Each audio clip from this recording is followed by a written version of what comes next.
The sun beat down on the faces of the Israelites, relentless and unyielding, as they trudged through the vast, unforgiving desert. For 40 long years they had wandered the wilderness, their faces etched with the lines of hardship and hope. Each step was a testament to their endurance and faith. Now, at long last, they stood on the edge of a promise, their hearts filled with anticipation and dreams of a better future. Before them lay a land flowing with milk and honey, a vision of abundance and prosperity that seemed almost too good to be true. This was the land God had promised to their ancestors, a sacred inheritance that had been spoken of for generations. But between them and their dreams stood a mighty river, a formidable barrier that seemed impossible to cross. The Jordan River, swollen and powerful, its currents a symbol of the challenges that lay ahead. Moses, their faithful leader who had guided them through so much, was gone. His absence was deeply felt, a void that seemed impossible to fill. In his place stood Joshua, a man of courage and determination, chosen by God to lead them into this new chapter of their journey. Can you imagine the weight on Joshua's shoulders? The responsibility of leading an entire nation into the unknown, the pressure of fulfilling a divine promise. The hopes of a nation rested on him, their eyes filled with trust and expectation, looking to him for guidance and strength. But in his moments of doubt and fear, God spoke to Joshua. Words of comfort and strength, a divine assurance that he was not alone. Be strong and courageous. Do not be terrified, do not be discouraged, for the Lord your God will be with you wherever you go. Joshua 1:9 NIV. These words were a beacon of hope, a reminder of the divine presence that would guide them. With these words, a new chapter began, a chapter of faith, where every step was taken with trust in the divine, a chapter of miracles, where the impossible became possible through unwavering belief and divine intervention. It's easy to talk about faith when the path is smooth, when the journey is clear and the road ahead is bathed in sunlight. In those moments, faith feels natural, almost effortless. But what about when a raging river stands in your way? When the currents are strong and the waters seem insurmountable? The Israelites must have felt a mix of excitement and fear as they stood before the Jordan River. Their hearts were filled with anticipation, but also with trepidation. They had heard stories of God's power, tales passed down through generations, stories that spoke of his might and his miracles. They had seen his miracles in the wilderness, witnessed his hand in their lives, guiding them, providing for them. But the Jordan River was different. It was not just a physical barrier, but a symbol of the unknown, of the challenges that lay ahead. It represented the uncertainties of the future, the fears that come with stepping into uncharted territory. Whispers of doubt might have crept in, voices questioning their ability to overcome this obstacle. Could they really do this? Could they cross this formidable river and enter the promised land? Was God truly with them? In their hearts they sought reassurance, a sign that they were not alone. Joshua, however, clung to God's promise with unwavering faith. He stood as a beacon of hope and strength. He reminded the people of God's faithfulness, of the times when God had delivered them from seemingly impossible situations. He urged them to remember the Red Sea, to recall how God had parted the waters and made a way where there was none, to remember the wilderness, where God had provided for their every need. God had always been with them, a constant presence in their lives, guiding them, protecting them. He wouldn't desert them now. With renewed faith and determination, they prepared to face the Jordan, knowing that with God by their side, no challenge was too great. Imagine the scene. Thousands of Israelites gathered on the riverbank.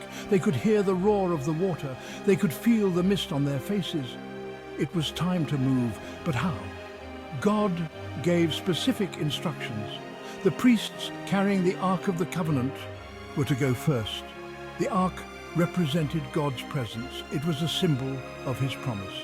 By leading with the Ark, they were declaring their trust in God. This wasn't a logical strategy. It wasn't a military tactic. It was an act of faith. It was a declaration that they were stepping out not in their own strength, but in the power of God. The priests stepped into the Jordan. Can you imagine the scene? the muddy water swirling around their feet, the weight of the ark on their shoulders, the eyes of the nation upon them. And then it happened. The water upstream stopped flowing. It piled up in a heap. The riverbed, dry and dusty, appeared. God had parted the waters. This wasn't just a natural phenomenon, it was a divine intervention, a visible demonstration of God's power, a resounding affirmation of his promise. Section 5, a monument to remember. The Israelites crossed over on dry ground. Not one person stumbled, not one child was swept away. God's protection was complete. His faithfulness was absolute. Once everyone was safely across, God instructed Joshua to have 12 men, one from each tribe, pick up 12 stones from the middle of the dry riverbed. These stones were to be set up as a memorial, a reminder for generations to come of God's faithfulness. These stones weren't just ordinary rocks, they were testaments to God's power. They were symbols of his faithfulness. They were reminders that God keeps his promises. Section 6. A new beginning. The crossing of the Jordan River wasn't just about getting to the other side. It was a monumental event that signified much more than a physical journey. It was a spiritual passage, a transition from a life of wandering and uncertainty to a life filled with promise and hope. It was about entering into God's promises. The river represented a boundary between the past and the future, a line that, once crossed, would change their destiny forever. It was about leaving behind the old life of slavery and embracing a new life of freedom. The Israelites had spent years in bondage, and this crossing was their first step into a land where they could live freely and worship their God without fear. This event marked a turning point for the Israelites. It was a moment of transformation, a moment when they could finally see the fulfillment of the promises made to their ancestors. They were no longer defined by their past, by their wanderings, by their doubts. The years of hardship and uncertainty were behind them, and a new chapter was beginning. They were now a people who had witnessed God's power firsthand. The miraculous parting of the Jordan River was a testament to his might and his unwavering commitment to his people. They were a people who had experienced his faithfulness in a tangible way. Every step they took on the dry riverbed was a step of faith, a step towards a future filled with divine promises. The Jordan River, once a barrier, now stood as a symbol of God's faithfulness. It was a reminder that with God, no obstacle is insurmountable. It reminded them that no obstacle is too great when God is on your side. The crossing of the Jordan was not just a historical event. It was a powerful message of hope, faith, and the endless possibilities that lie ahead when one trusts in divine guidance. Section 7. Stepping stones of faith. Think about the stones that were set up as a memorial. They weren't placed on the riverbank, they were taken from the middle of the riverbed. From the very place where God's power had been most evident, those stones served as stepping stones of faith. They reminded the Israelites, and they remind us today, that God's power is often most evident in the middle of our challenges. When we're facing our own Jordan rivers, it's easy to focus on the obstacles, the fears, the doubts. But God wants us to remember his faithfulness. He wants us to trust that he is with us, even when we can't see the way forward. Section 8. The power of obedience. The Israelites didn't cross the Jordan because they were strong or courageous. They crossed because they obeyed God's instructions. They stepped out in faith even when it didn't make sense. Obedience is often the key to unlocking God's miracles. It's not always easy. It may require us to step outside our comfort zones. But when we trust God and follow his lead, we position ourselves to experience his power in extraordinary ways. The crossing of the Jordan River is a powerful reminder that God honors obedience.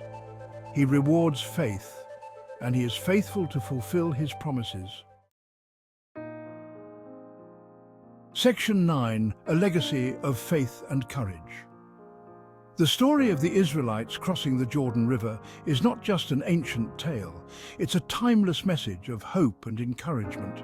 It's a reminder that God is still in the business of parting waters, of making a way where there seems to be no way. This story is part of our heritage of faith.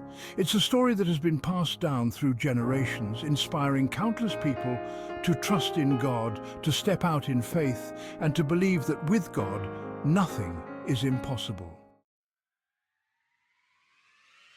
Section 10. Crossing our own Jordans.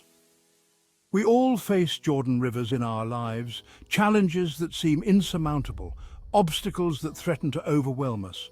But the story of Joshua and the Israelites reminds us that we don't have to face these challenges alone. God is with us. He is our Jehovah Nissi, the Lord our banner. He is ready to part the waters, to make a way where there seems to be no way. All he asks is that we trust him, that we obey his word, and that we step out in faith.